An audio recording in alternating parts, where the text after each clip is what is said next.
You know, every restaurant is a buffet if you're willing to pay, especially here in Las Vegas, the all-you-can-eat capital of the world. Hello friends, it's me, Shin, and I'm on a quest to vlog every restaurant on the Las Vegas Strip as well as downtown on Fremont Street. I'm 153 in, and this week for number 154, I'm here at the New York, Las Vegas, where I'm checking out Gallagher Steakhouse for the first time. And guess what? I'm not doing it alone. Today I'm being joined by a content creator visiting from the East Coast. I'm being joined today by UA Eats. Hey, what's up Vegas? And what's up Vegas with Shin? Glad to be here. Really happy to have you, UA. And UA is a Gallagher's expert. He's been to the New York station many times. So I'm really looking forward to eating here with him today. Ready to do this, UA? Yeah, let's do this. And yeah, I've eaten at the New York location a bunch for sure. Twice on the channel and several times in just in my free time. It's like one of my favorite spots. So we'll see how this place compares to the New York location. All right, sounds good, man. Let's do this.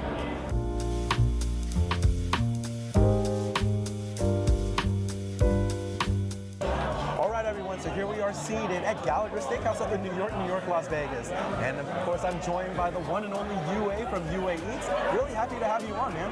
Yeah, no, thanks for having me. Yeah, I'm in Vegas, and you're the Vegas channel. You're, when I think Vegas with Shin. I've seen a ton of your vids, so yeah, I figured, of course, I had to hit you up while I'm in town. And thanks for having me. Yeah, it's really happy to have you on. UA reached out, and we thought we'd have a little bit of fun together. Obviously, we both love food. It's very clear. Oh yeah. And being Gallagher Steakhouse, I know you've been twice for your channel over in New York, and I believe in New York you mentioned that it's one of the highest rated steakhouses in the city, right? Yeah, I'm pretty sure it's the highest rated, at least based on Google reviews. But even like aside from like reviews, like I think just word of mouth, like I think like most, you talk to like steak enthusiasts, like people know like Keen's. I mean Peter Luger like is up there too, but like that's kind of like divisive.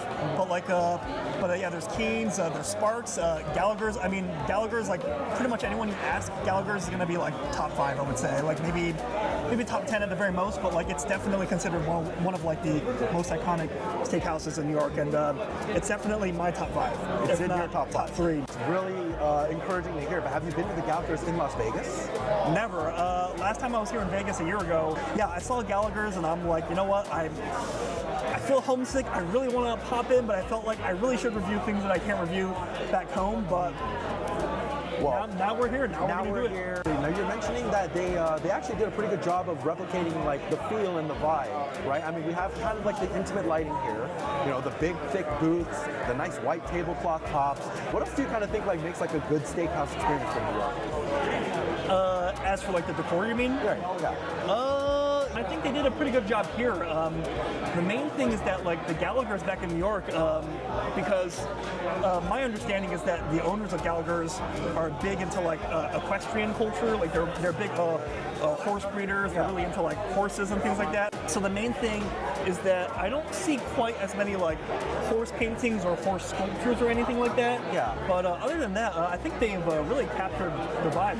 It is very, very similar to the, a lot of things are very similar to the Gallagher's back home. That's an interesting detail to know. If I ever make it to the Gallagher's in New York and I come over to, maybe do a video in your hood, you can check out Gallagher's, and I'll make sure I know like the horse thing. Oh yeah, definitely. Yeah, hit me up when you're in New York, and we'll do a review in the OG Gallagher's for sure. Yeah, right by Times Square.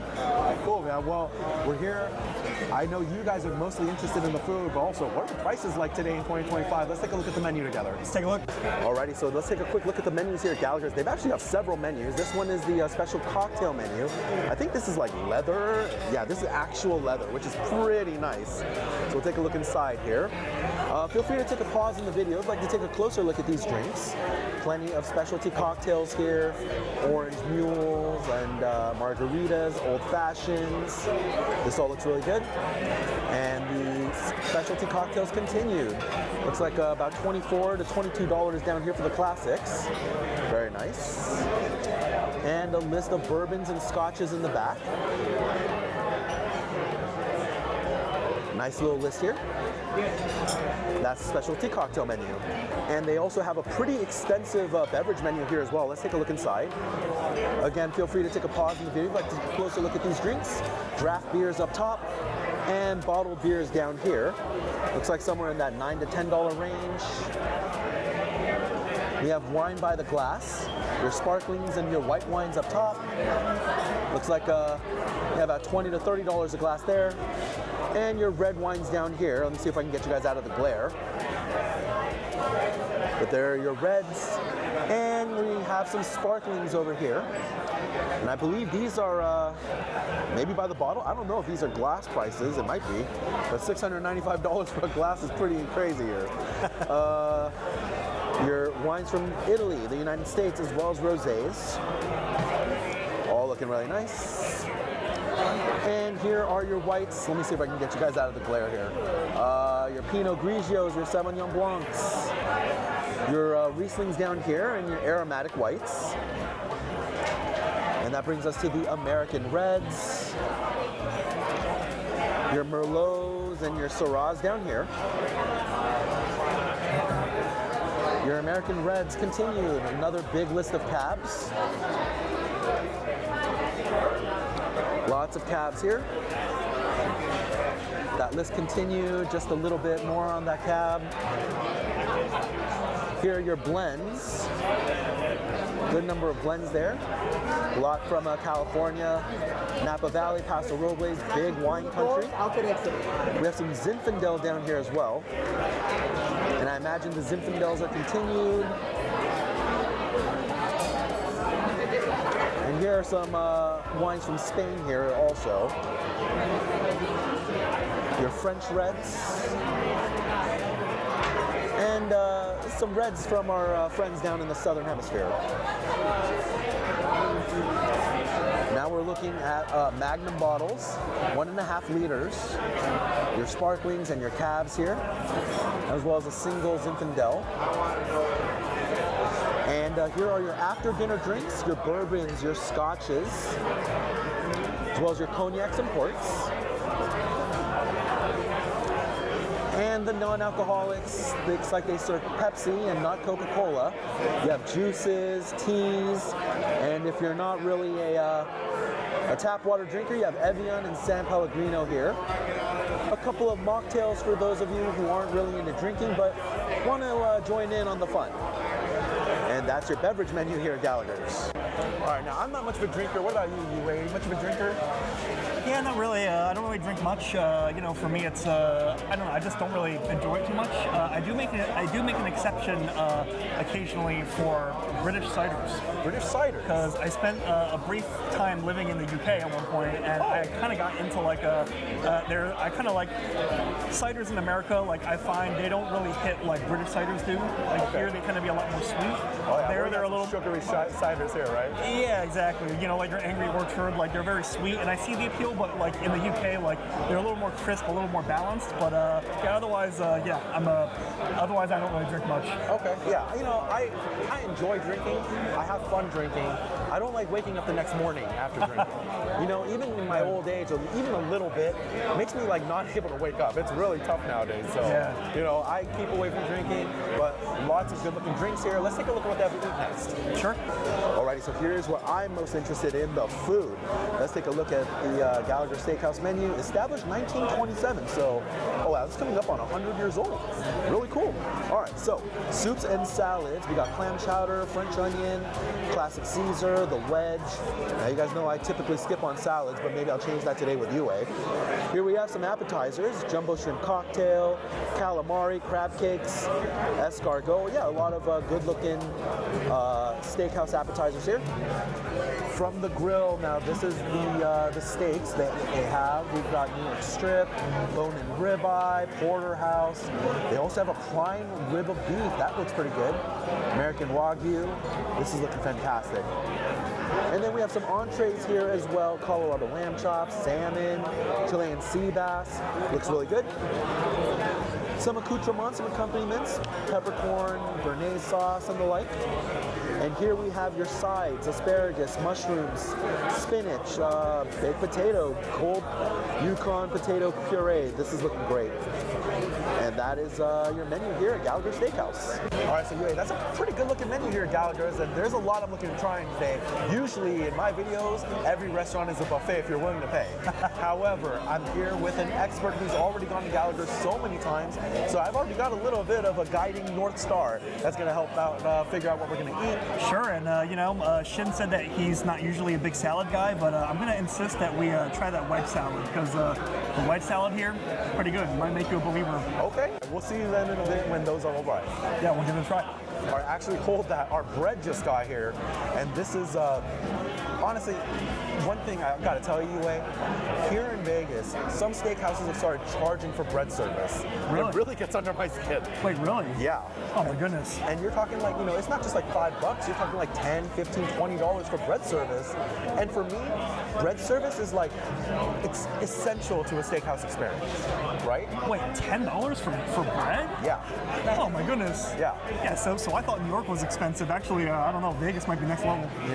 With the since the pandemic, like Vegas prices have really skyrocketed, right? Yeah. And so when you start seeing some of these newer houses, newer steakhouses especially, right? I think the first time I experienced it was right around the middle of last year. I forgot what steakhouse it was, but I remember seeing like, oh, I have to purchase bread service, and it was kind of a shock. So I'm happy to see that Gallagher's is still serving bread service. Way to go, Gallagher's, keeping it real nice for it. We've got two types of bread here.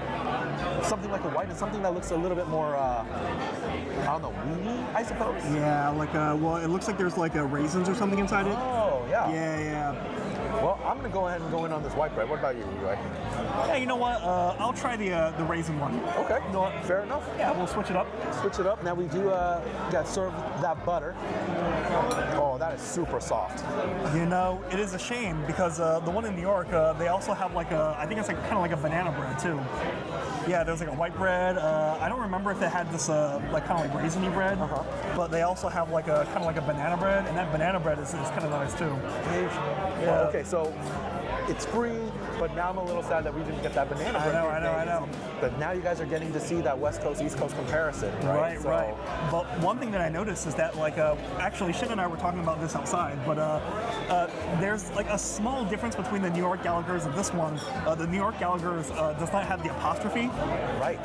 So this one has the apostrophe, and it's really funny because whenever I text people and I'm saying like, oh yeah, Gallagher's, it always autocorrects to the apostrophe, and I can be like, I don't know, I can be kind of OCD about stuff, so I'll intentionally take out the apostrophe to be accurate. Right. But here they have the apostrophe, so it makes me wonder if, I don't know, maybe in Vegas they kind of give them some, some leeway here, I'm kind of thinking. It's possible, maybe they're just a little bit of differentiation, right? Let them know like, hey, we have the same name, but we're a little different over here. Right. Maybe the New York location's like saying Vegas location, spread your wings and fly. Do your thing. Apostrophe, no banana bread. Well, let's see if this bread flies into our mouth and how it tastes. Right? Let's give it a shot. Yeah.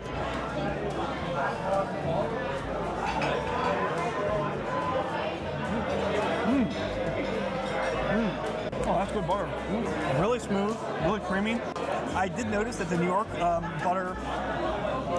butter will have like some salt kernels on top.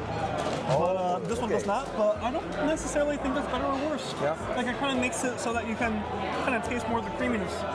Kind of taste more of like the intrinsic nature of the butter, so to say, like without like the distraction from the salt. I think it's not better or worse, in my opinion. Yeah. Well, oftentimes when I do see butter like this, I see that flaky finish in salt, right? But like you're kind of mentioning, without it, you get to appreciate a little bit more of that, I guess, the dairy quality of butter. Yeah, right? exactly. Yeah. And it is super creamy. It's so soft, right? Yeah. I would say maybe just a little bit colder than room temperature, right? It spreads perfectly. Really great butter here. Really, really good. Really creamy. Kind of like you can almost taste like the dairy, like the milk flavor more without the salt. Like I don't know, like the salt kind of just like amplifies different parts of the butter. Yeah. Which is interesting. Yeah, I've never thought of it that way before. But when it comes to the bread now, I would say this is a pretty standard like crusty white bread, right? There's just a little bit of crisp to the outside, not too much. Center is actually not as airy. I mean, there's airy holes, but I wouldn't say this is a super airy kind of bread. It's not hard, but it's certainly not super soft. A bit more on the dense, chewy side, but it has a little bit of a sweet flavor. Honestly, this is pretty good white bread. Yeah, no, mine is definitely, I mean, yours definitely, just by looking at it, yours looks definitely more crispy, more crusty, more, I don't want to say the word dry, because when I say dry, that makes it sound like it's unappetizing, but yours definitely looks more, less moist, I would say, but in a good way, like kind of like a crunchy way. Mine is definitely more soft, like kind of like more, I don't know, like how to explain it, like, again, I'm fishing for the wrong adjectives, but like mine is kind of like more like when you get like your grocery store, like your bread that kind of comes in like a package. Like mine is kind of like more spongy, more soft, and like that, like you know, kind of like the. It's different. Like it's, you know, it's more soft, it's more moist. I will say that when you add the butter on, because I ate it with the butter, when you add the butter on, it kind of hides the flavor of the raisins or the dried cranberries. I think they're actually dried cranberries. I don't think they're raisins. Oh. Which, to be honest, I don't mind that because I don't really like dried fruit that much. Yeah. So, which is kind of funny because I feel like by doing that, I'm not really tasting what it's supposed to be. Yeah. But I don't know. I like it though. Hey, I mean, they serve it with the butter, so they meant it to taste with the butter, right? Exactly. So not bad. Honestly, this is a pretty nice start to our little meal today. Now we're going to go ahead and chat a little bit, and we'll see you guys in a bit when the appetizers actually arrive. yeah, I'm gonna try not to fill up on this because you know, We've got a lot coming. we're getting a lot of food. If you've seen this channel, you know we're getting a lot of food. So gotta save myself. Yep. All right, guys. See you in a little bit.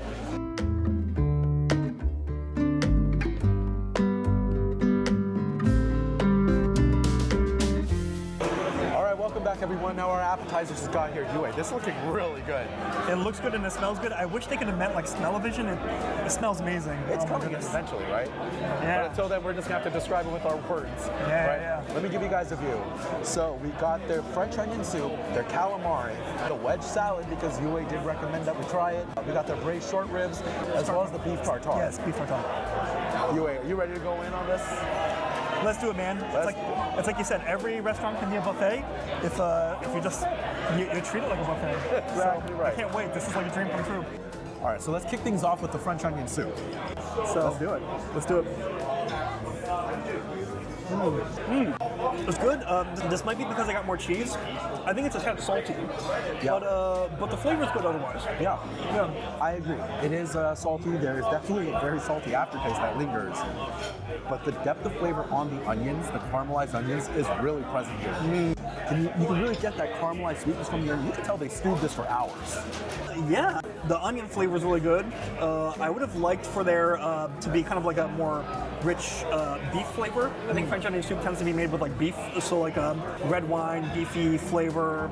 I feel like that could be a little stronger here, but the cheese tastes great, the onion flavor is great, so definitely a solid French onion soup. Nice. Okay, so I do know what you're kind of mentioning when it comes to like making a French onion soup. I mean, typically you don't cook it in water, you cook it in beef broth. And so I do think, now that you're mentioning, yeah, a little bit of additional richness would go a long way here. I mean, the cheese is pretty rich, but you can actually kind of tell the soup itself is a little bit more liquidy, a little bit thinner. Yeah. And so make it a little bit more hearty, maybe a little bit more viscous could go, a long way.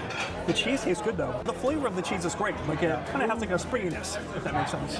Yeah. They've obviously gotten this under the broiler, the salamander, for a while. A little bit of a toasty, nutty flavor to that cheese. And so I think that's what actually really helps to set it off. But in conjunction with the salty soup and the salty cheese, I agree.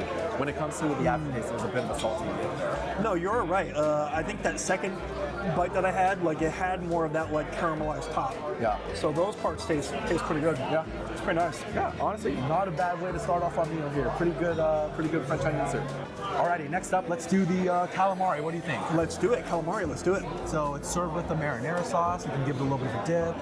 I don't know if you want to just try it straight up, but I always like calamari. Hopefully it's good here. You know what? I'll try it straight up and then I'll dip it. Sounds good. Let's go in. Are you guys Star Wars fans? It's like a Mon calamari. It's a trap. It's a trap! So that's what I think whenever I eat calamari. Can't go against the Admiral. Akbar's here for us. No. Yeah, that's pretty good. Yeah, I would agree. The batter tastes pretty good. Yeah, there's a lot of seasoning in that batter. Yeah, the seasoning tastes really good. And also what I like is that like I hate when like things like squid, octopus, I hate when like they're too rubbery. Yeah. Like it's like chewing like an eraser. But in this case, it's like soft. Yeah. Like you chew it, it's almost like chicken. Not that it tastes like chicken, but it's like soft like chicken. You know, like with like a slight springiness. So, yeah, no, I mean, other than I think the batter being a tad on the oily end, it's seasoned great. The calamari itself is really tender, and I really like it. Yeah, I'm in full agreement with you here, Yue. I love the seasoning, and I love the batter here. Excellent crunch on that exterior, right? Yeah. Nice and crispy as you bite into it.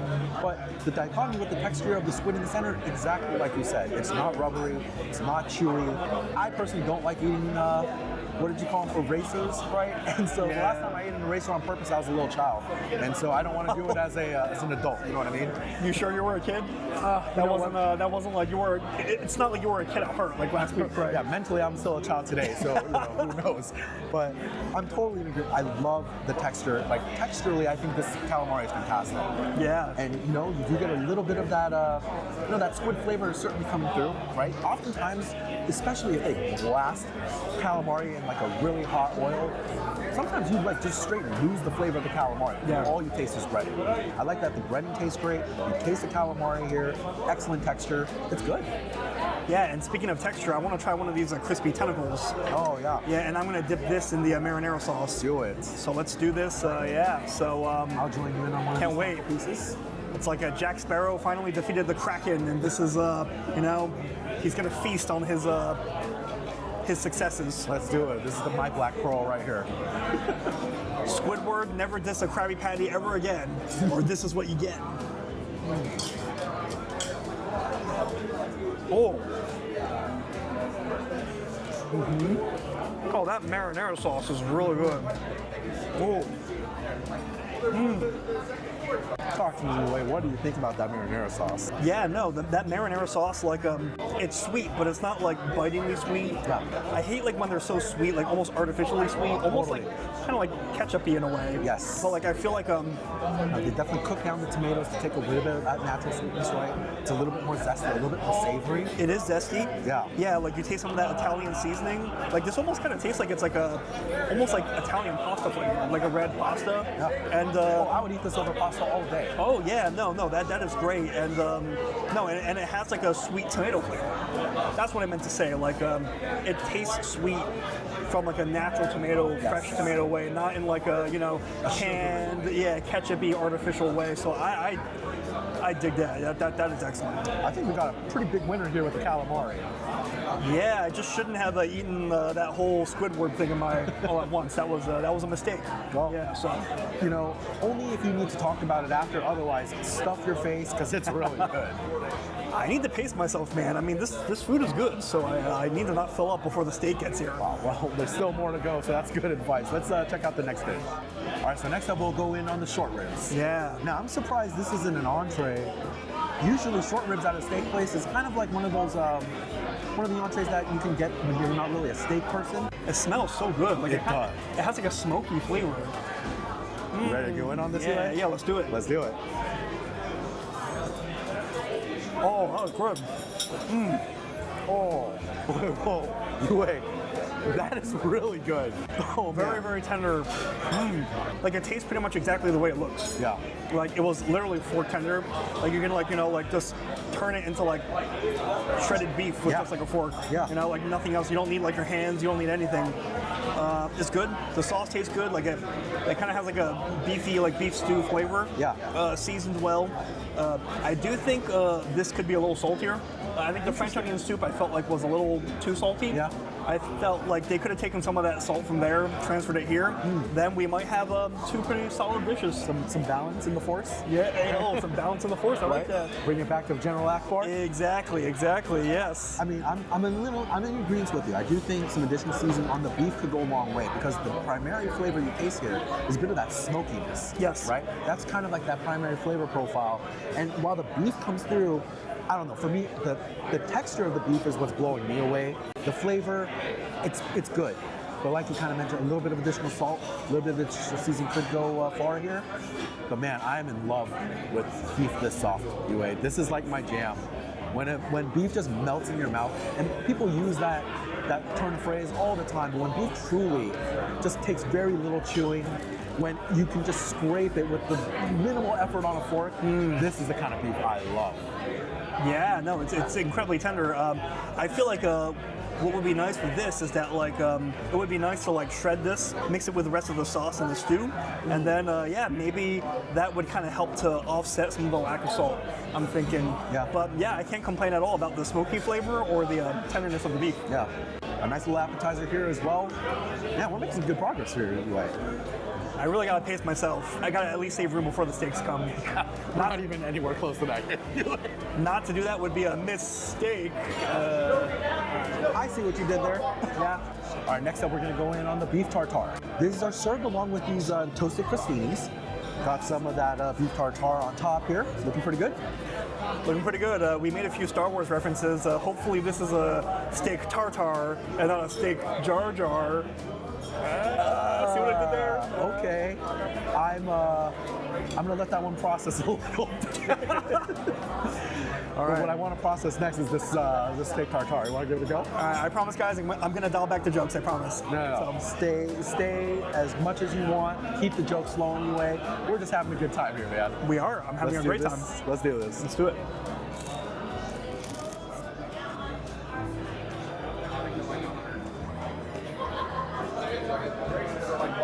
And you know what? That's not bad. I actually don't really eat beef tartare often. You know, maybe this is only like one of the handful of times I've ever had it. Okay. So I'm not sure if like this is just the way it usually is. For me, it's interesting. Maybe it could use like a squeeze of lemon, like some acidity. I feel like it tastes a little one-dimensional. Maybe I just didn't get enough of the other things on my bite. Like I saw you scrape some of like the egg yolk on yours. I think I might have neglected some of that, but yeah, that's interesting. Yeah, you know, you mentioned you haven't had a lot of steak tartares. I've had a lot of steak tartares. Oh, there you go. And so for me, this steak tartare falls just a little bit flat in the texture department. The beef needs to be so much more tender than this. That makes sense. To really appreciate a good steak tartare. Yeah. Flavors-wise, I mean, you know, they have a lot of the flavors that you're kind of expecting. I don't know if you got a little bit of a mustardy flavor. The egg yolk certainly helps with the richness, but I wouldn't say it's like a big, it's more of a richness in bite than actual taste.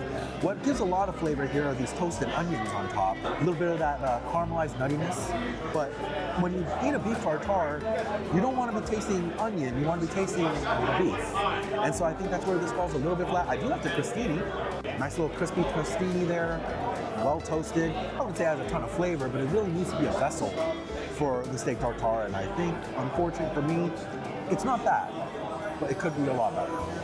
Yeah, I think I do agree that I think my favorite part about this was the crostini, was the bread. Yeah. So yeah, again, I don't think it was bad, but yeah, but now that you spoke about it from a place of experience, I think I do agree with a lot of that. Like, I think I was expecting the beef to be a little more soft. Yeah.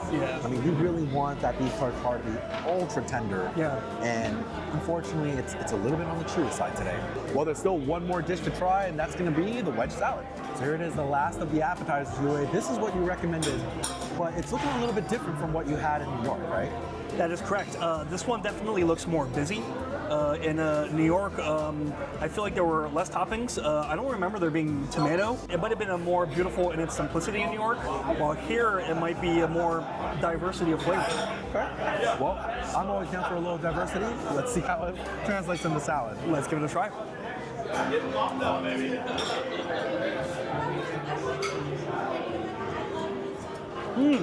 Oh, not bad. Yeah.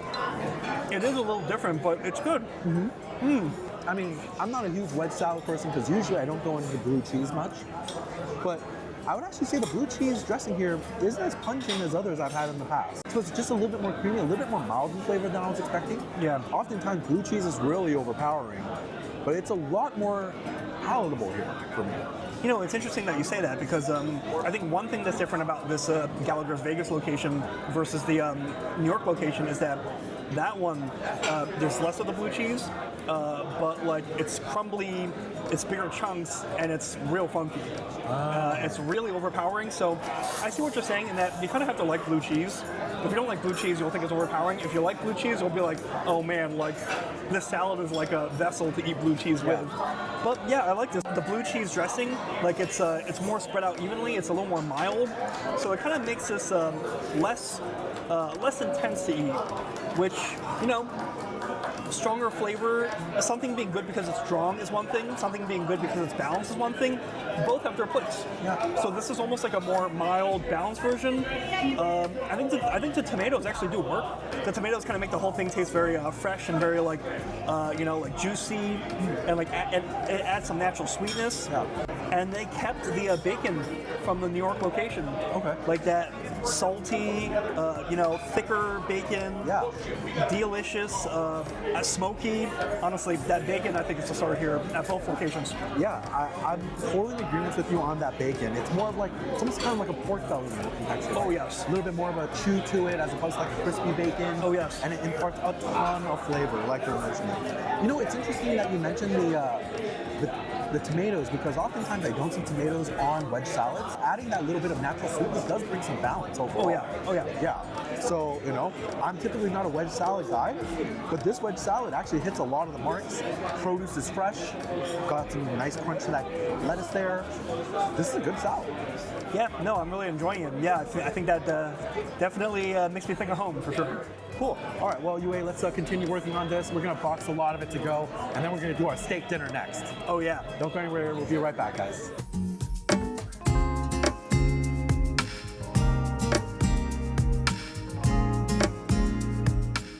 And welcome back, everyone. Our steak dinner's just got here. This is looking incredible. Now, I got the prime rib cooked medium rare, and Yue went in on their bone-in ribeye, also cooked medium rare. For sides, we got their asparagus, their cream spinach, some mashed potatoes, as well as their macaroni and cheese. Yue, this is looking incredible. You ready to go in? The prime rib is actually really well regarded back in New York, and I haven't had it yet. On one hand, I'm not the biggest fan of prime rib, although lately I'm coming around to it. Okay. But that being said, I've always wanted to try the prime rib at Gallagher's because a lot of people say that Gallagher's prime rib is the best one in all of New York. Whoa, okay. And that's saying a lot with how many steakhouses there are in New York. But this rib steak, I mean, just take a look. That doneness, I know lighting can make things look different, but that's a perfect medium rare, at least from here. Yeah. So I mean, everything was cooked to temperature. Now, does it taste good? That's the question. Absolutely. Let's find out. Cheers, man. Cheers.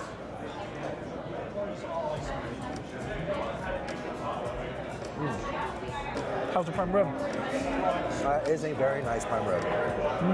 What about that steak? I might need some salt. Okay. I'll just go in on my prime rib to start. It is cooked medium rare. I wouldn't say the most tender prime rib I've ever had, but certainly not the toughest. It is very juicy, but it's interesting that you're reaching for the salt because I also think this might be a tad under seasoned. However, there is jus that comes along with it, so I will try that with it later, but I'm really curious what you think of that steak. Sure. It is incredibly tender. Okay. It's very, very tender. Big, huge, generous portion. Although I do think this does kind of look different from the Gallagher's location in New York. Okay. Both appearance-wise, like, I don't know, maybe this is just luck of the draw. Maybe every time I've gotten the ribeye in New York, they call it the rib steak.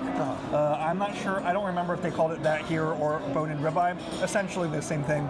I do feel that the dry age flavor, I think, is stronger back in New York. Okay. And it's interesting because I don't doubt that they do dry aging here because right outside they proudly show off their dry aging case, which is a big hallmark of Gallagher's back in New York. Like Gallagher's is one of the few steakhouses in New York that will show where they have a public view of their dry aging case. So you can see you can see all the magic happening out on the street. So this one, it's tender, but it doesn't really quite have that dry aged flavor. Okay. So that's kind of why I was reaching for the salt. The salt did kind of help to lift it a little, but if there is dry aged flavor, it's very faint. I see. Yeah, I mean, the dry aging process, which you really want a lot of that moisture to get released, to be sucked out, so that the beef concentrates that flavor. This one, I mean, I see the case outside, and I wonder if it's possible we even had to specifically request a more dry aged one, but this one, I'm wondering if perhaps, maybe it was dry aged, but just not, the length as, it could have been, perhaps. Yeah, but the next thing I kind of want to try is actually dipping this prime rib in the jus. Oh, yeah. And I want you to try some of this prime rib also. Oh, yeah. Get yourself a piece of this, Yue. When I eat prime rib, I'm partial to, if they have horseradish, I like to add the horseradish. Now you're going on the real horseradish, not the creamy stuff. Oh, yeah. So let's add some horseradish. I'm a sucker for horseradish. And when I eat sushi, like I'm also like You're a a wasabi guy. I'm a wasabi fiend. So and let me get some of this jus, Yes. if you don't mind. Go in. Just gonna pour some of my jus on top of this piece. Beautiful. Here we go. Let's go. Oh, that is excellent. Yeah, okay. Oh, that is excellent. I take back what I said about it needing more seasoning. The jus does all of that for you. Yeah. There's such a deep, concentrated, beefy flavor in this jus. That's exactly what this prime rib, that was excellent. Really, really good. You know, now I kind of wish that I just got my own prime rib.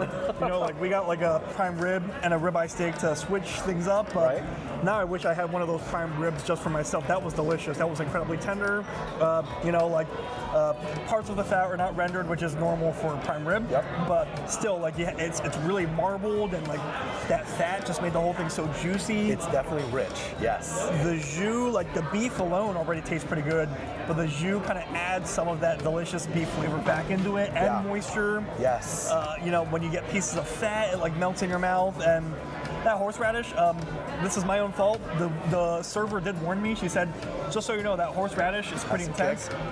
I added my normal amount, and I do think that I added a little bit too much horseradish because it's not that I didn't like the horseradish. Like, delicious, it shoots through your nose in a good way, like an amazing horseradish. But my only regret is that as much as I like the horseradish, I felt like it kind of covered up the flavor of the prime rib a little. So it was just add a tiny bit. Just like Yeah. if you're eating like a bite, just add like a speck and you'll be perfect. Just a little dab. Yeah, Yeah. exactly. A little dab, so to say. Dude, honestly, even without the I'm usually a horseradish guy too, but just the prime rib with the jus on its own, already a knockout. That was good. Oh man, I'm so impressed. This was like a solid prime rib. Especially initially, that first bite that I had, I think it was a little bit more toward the outer edges, so I didn't think it was as tender as other prime ribs that I've had. When I got more toward the center, it was so tender. Yeah, so good. Yeah, no, when I go back home, I think I'm gonna hit up Gallagher's and I'm gonna try to call ahead for that prime rib back in New York. Yeah. Yeah, because that was excellent. And here's the thing about prime rib that's really difficult, right? Is when you have a steak, you can take a steak from room temperature to medium rare and rested out to the table 15 minutes. For sure. Right? A prime rib, you have to roast for hours. Yes. Right? And so being able to time your entry into the restaurant to where you're not going to get a dried out piece of prime rib, it's a bit of a gamble, right? And Yeah. I live in Las Vegas, I love gambling, right? And so I'm really happy that we won the gamble today. It is currently 9:30 p.m. in the evening. So to have a prime rib this juicy, that late in service, that's incredible. Usually by this time, I'm expecting a little bit more of a drier cut. Gallagher's, man, they pulled this off great. Really, really good. Yeah. And the reason why I tend to like steak more than prime rib is because the steak has that like caramelized, crispy sear on the outside, and prime rib tends to be softer. And you know, I'm not saying like one is better than the other, like different strokes for different folks, but in this case, they even got like this delicious spark on the outside. Yeah. They got like this kind of like almost crust-looking thing, and yeah, no, I'm honestly, the more I eat prime rib, I'm realizing that maybe I just haven't had really good prime ribs before. Yeah, Like the more I have delicious prime ribs, I'm becoming converted. Yeah, you're getting converted? Yeah, I'm becoming a believer in prime rib. Yeah. Yeah. The Lord of Prime Rib has bestowed their message, and you're starting to become a believer. Yeah, you might say I'm transforming into a prime rib fan, so this is an Optimus prime rib, I might say. I like See that. what I did there, so. Well, you know what I want to roll out on next is, I like that. hey, Oh, I like that. I'm going to try the steak as well because you were saying that oh my gosh. Okay, this is cutting super soft. Now, this come with a steak. Did you try, or with a sauce? Did you try with the sauce? Try it with the sauce. The sauce, it looks like it's the same color and the same recipe as the one back in New York, like kind of like a reddish orangish tomato-based sauce. Give it a little But it does look more watery, like it's thicker back home. This one looks quite watery. So, Okay, but maybe okay. the flavor's still there. Let's see.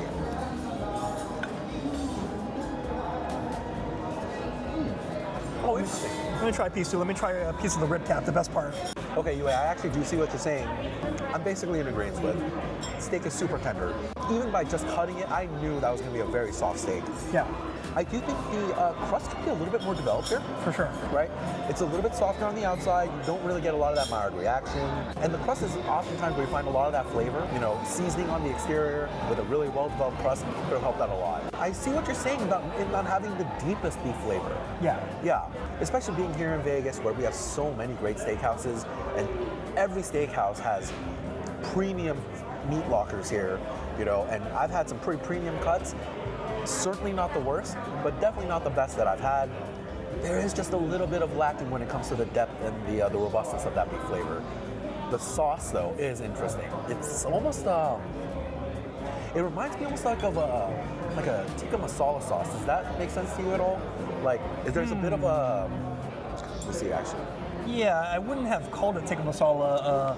At least when I had it back in New York, I thought it was more similar to sort of like a marinara, but maybe I can sort of see it. Maybe it's a different recipe here. Interesting, yeah, because I don't see this guy as a marinara. It definitely leans a little bit more toward the. I taste it's more pungent to me than a marinara. Yeah, let me give it a try actually. That's like a curry sauce. Yes, exactly. That does taste like a tikka masala. Yes, yeah. Huh. Interesting. So that's not what it tastes like in New York, you're saying, No, right? it's not. No, it's not. That is more like an Indian flavored. Yeah. That is like a completely different sauce. Yeah, it's interesting. Yeah. I was not expecting that, especially because you mentioned marinara. But there's either garam masala, some kind of cumin, some additional curry powder. There's definitely a curry-like essence here. Definitely garam masala. Yeah, right? Yeah, that's interesting. Like a tomato-based garam masala, and then miscellaneous other spices. Yeah. Interesting. I mean, it's not a bad sauce. Not what I was expecting. It's a good steak. It's not a outstanding steak. It is a solid steak. I think I would agree with that. I don't want you guys to get the wrong idea. I don't think this is bad. Yeah. Well, you know, and obviously I'm comparing it back to the Gallaghers I had back home. Sure. But You have the direct comparison. Yeah, for sure, like to the Flagship original location. But yeah, I think it's not bad, but it's definitely, I think I've had better. Yeah. Let's just put it that way. Yeah. Just one notch below, what you might want to really expect from like a top tier steak, right? For sure, yes. Yeah, but yeah, maybe that's the difference between maybe that apostrophe makes all the difference. All right, but let's try some sides next, shall we? Let's do it. Alrighty, let's do some sides next. How about we start with the mashed potatoes, the potato puree? Yeah, technically potato puree. I mean, this is a pretty classic steakhouse side. You kind of see it everywhere. That's nice. Oh, that's really good. Yeah. That's yeah, I would say that at a lot of steakhouses you get more mashed potatoes than potato puree, so this is almost more like a, I don't know, like almost more like a fancy, like a French flair. But I like it. The flavor is great. I think I still prefer mashed potatoes to potato puree. Like I like that thicker texture, and I also like, especially when they're like chunky mashed potatoes, and you kind of get some of those chunky, chewy bits. A little bit more of a rustic preparation, right? Yeah, but for a potato puree, it's like smooth, and I wouldn't think I would like that, but I'm digging it. The flavor is great. Yeah. I mean, texture-wise, silky smooth. I wouldn't say the richest mashed potato I've ever had either.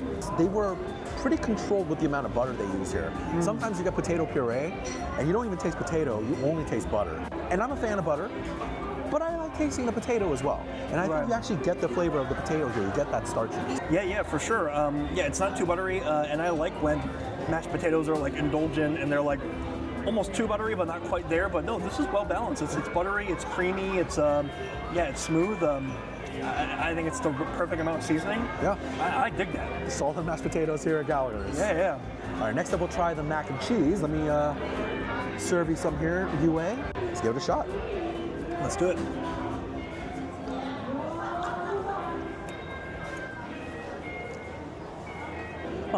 I'm not gonna lie, I don't know if I really like this one. The cheese sauce is pretty watery. It's watery, it's a little bit bland. I feel like there should be a lot more flavor here. For sure, like it's not nearly cheesy enough, it's not nearly thick enough. I mean, it is kind of weird that it's kind of dry on top. Like it's like almost like they overstuffed it for some reason. The one thing that I do like is that I think the noodles have kind of good texture. Like they're almost a little bit. I mean, I don't know if al dente is good for mac and cheese, but they're almost at that al dente level. Like they kind of taste, they kind of have like a good what's the word? Nice chew to it, right? Yeah, they have a nice chew to them, but the cheese sauce just does not taste good. The cheese sauce is definitely lacking here, man. I agree with you. I actually do like the texture of the noodles. Yeah. I like spiral pasta in general too, but yeah, unfortunately the cheese sauce is really lacking here. I'm so surprised because it smelled pretty pungent. I thought there was going to be a lot more flavor, but it's watery. Honestly, it's a little milky. It just tastes like dairy without salinity without any kind of savoriness. I don't know. I really think that there's not much you can do if the sauce is just not creamy enough, if it's not cheesy enough, if it's not rich enough. And I don't know. I'm just gonna be honest. To me, that almost tastes like you know, like those. You know when you make like those Kraft mac and cheeses, like those blue box ones. Yeah. And when I would make those, even as a kid, and sometimes I add too much milk, and the whole thing becomes too thin. Yeah. To me, it kind of tastes like almost exactly like Dude, that. I think you're right on the money. Yeah. Like it's just far too much liquid. The flavor of the cheese isn't concentrated enough. Yeah. Unfortunate. This one, not a winner here. It's a miss for sure. Yeah. Yeah. Alrighty, next up is the cream spinach. Now, you've actually had this one before at the Gallagher's New York, right? Oh yeah, no, their cream spinach is pretty solid. If I remember correctly, it's one of the wetter cream spinaches. You know, every steakhouse will have their own take on cream spinach. Some are drier, some are wetter, but this one's a wetter one, but it's a good one. Let's see. Yeah.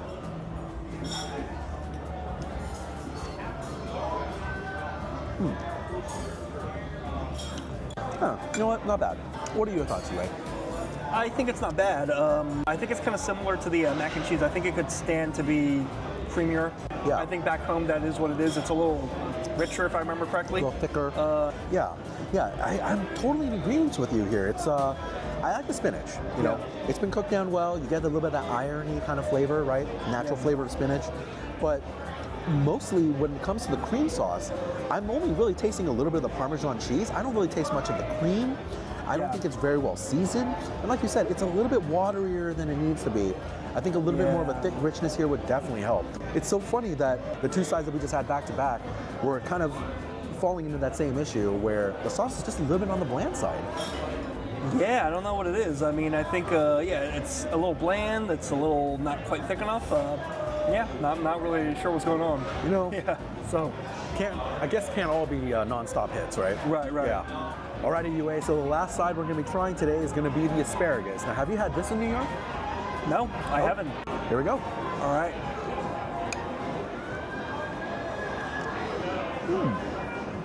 Oh, that's good. Yeah. Oh, that's good. I like the seasoning on it. Like the little oil that's on the bottom. It's not just like for show. It's not just like leftover from cooking. Like it really flavored the asparagus. The seasoning they have on top and the salt on top is delicious. And it kind of tastes like some hints of garlic in it. Absolutely, This is excellent. Yeah, I love the garlic oil they've applied to this. Nice pungent flavor. It gives it a bit of a richness. Yeah. Cook on the asparagus, fantastic. Little bit crisp on the outside, but a nice firm chew to the center. You know, you don't want it to be too soft. You don't want it to be mushy, right? This is like the perfectly cooked asparagus texture. Yeah. Really enjoying that. Really good. Yeah, no, and I'm not usually the biggest asparagus fan, but I really like this. Yeah. They really did a good job on this. Great job on this one. All right, so that's all of the main food that we're going to be trying today, folks. UA and I are going to continue working on this. I mean, some pretty good stuff here, right, UA? Yeah. You know, I think some of it better than others, but some solid stuff. Yeah. Well, we're going to continue on this, and then we'll box up a lot of it to go, and there'll be some dessert next. Don't go anywhere, we'll be right back.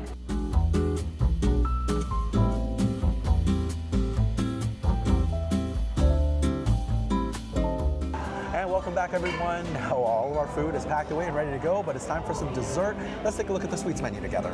Alrighty, so here is the dessert menu here at Gallagher Steakhouse. Let's take a look inside. So we have some post-dinner drinks here: coffee, espresso, cappuccino, latte, and an Americano.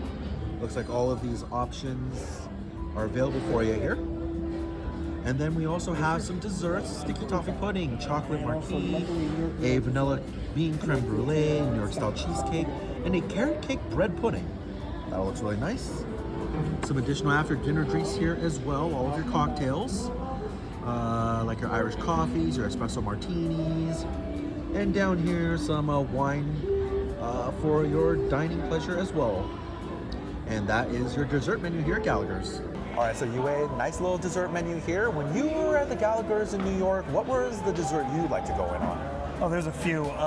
They have a banana cream pie that's pretty good. That might have been off menu when they gave it to me that one time. Okay. But they also have a really, really good key lime pie. Ooh. But if I had to recommend one, it's got to be the New York cheesecake. To this day, it's one of the best New York cheesecakes I've had. And I've even had like ones that are touted as the best, like juniors and stuff like Right. that. But the Gallagher's one might be tops for me so far. Well, how could I not order a cheesecake with a review like that? All right, you know what? Let's do the cheesecake. I'm gonna put my order in. For all of you at home, I'm gonna make it appear right now. And here it is, everyone. The cheesecake just got here. Look at this. Absolutely beautiful with the strawberry drizzle. All right, the final course. Let's cheers it. Cheers. There you go.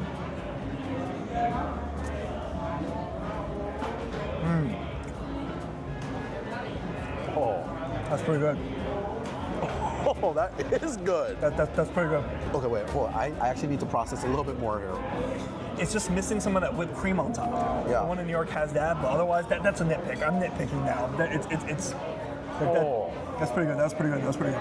One, I love the graham cracker crust. Yeah. Really nutty, nice sweetness, but it's so crispy. It adds that perfect texture, like, because that cream cheese is so fluffy. Yeah. You can actually tell when you look at this, the amount of airiness in this cream cheese. This looks kind of like sponge cakey, I would say. Right. Sort It's of, right? almost a sponge cakey like texture. Yeah. It tastes great. It's perfect amount of sweetness, but you get a little bit of that tang from the cream cheese. It is good. Like I think sometimes cheesecakes, they can be really, really indulgent, really, really heavy, and you know, there's a place for those. Like I like those. I like the Junior's cheesecake is kind of like that. Yeah. It's very, very heavy, and then there are some cheesecakes that are known for being more light and fluffy. This kind of strikes that perfect balance. I think like Totally. it's you know it's light and airy like you said, but it's still got that like indulgent cheesecake heavy flavor. It's great. Yeah. I really wish they had that whipped cream on top, but like I said, that's a nitpick, so don't worry too much about that. Yeah, I mean, you know, a little bit of additional airy sweetness on the top would be nice, but oh, you made me a believer, man. Gallagher's cheesecake is the real deal. Really good. Yeah. All right, everyone. Now that's going to do it for our dinner here at Gallagher Steakhouse at the New York, Las Vegas. Yue, did you have a good time, man? Yes, I did. It was interesting to see the differences between the Vegas location and the New York location. Yeah. And I thought, for the most part, I enjoyed myself. It was great, and it was great to hang out with you and, turn Gallagher's into a big old buffet. Yeah, I actually really enjoyed my time here with you as well, Yue. I mean, look, dinner for everything that you guys saw in the video today came out to about $330 before tip. So, you know, a little bit of a buffet style here. And I gotta say, Yue, having your recommendations really helped out. Going into, you know, a lot of times when I make these videos, I go into a blind, I just order a bunch of stuff and I hope some of it's good. Having your recommendations really helped out. Having a little bit of that multi-time Gallagher experience was cool to have, man. I was really happy to have you on the channel. Sounds good. I know I was comparing it a lot to the New York location, so, hopefully I wasn't too harsh. Yeah. So. No, I mean, I think, people watch because they want to know your opinion, right? They want to understand like what your thoughts are, and so we're going to give it to them as raw as we can, right? Awesome, thank you. Yeah. So, Yue, again, really happy to have you on the channel. And if you guys don't know, I'm also going to be over on Yue's channel. We're going to be checking out the Circus Steakhouse. Should already be up. Make sure that you head over to Yue's channel to watch that. And Yue, man, anything else you'd like to say to the Vegas crowd?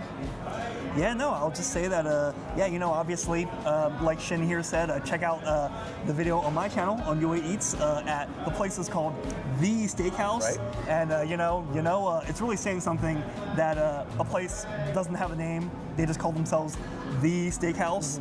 Just like how in New York there's a place called Best Pizza, and it really is one of the best pizzas. So, yeah. There might even be a location in Vegas. I'm actually not sure. Oh, really? But I'll double check that. But honestly, yeah, it just shows they're confident, and it's not exactly in the Bellagio or the Venetian, so it's in one of the how should I say this? It's in one of the it's in one of the. It's not exactly in a hotel that you would expect a steakhouse to be in. So the fact that it survived this long, and a lot of people, locals in particular, say that this is one of the best steakhouses in Vegas. Yeah. Yep. I think it really says a lot. But yeah, just gonna say that Shin, thanks for having me on the channel. Love coming here to Vegas. I try to make it out here once a year. To enjoy myself and mostly eat all the great food, eat all the great eats out here. And Shin, I just gotta say that I love your channel, man. I've been watching your channel for a while. I've watched many of your vids, and I came here to Vegas. Last year we weren't able to make it happen. Yeah. But I definitely wanted to meet you sometime. I think you're doing great stuff. I think you're definitely my favorite Vegas channel, and there's loads. I appreciate that. So I really do mean that. Oh, I appreciate that, right? And having a great time here in Vegas, and thanks for having me, Vegas. Yeah, awesome, Yue. Thanks for those kind words, man. I watch your channel all the time too. Thank you. And looking forward to more collabs in the future, right? Could be fun. Sounds good, man. Alrighty. All right. Thanks for watching, everybody. Make sure you like, subscribe, all the good YouTube stuff, and I'll see you next Saturday also back here where I'm continuing my quest to vlog every restaurant on the Las Vegas Strip and downtown on Fremont Street. Thanks, everyone. Catch you next time. Bye.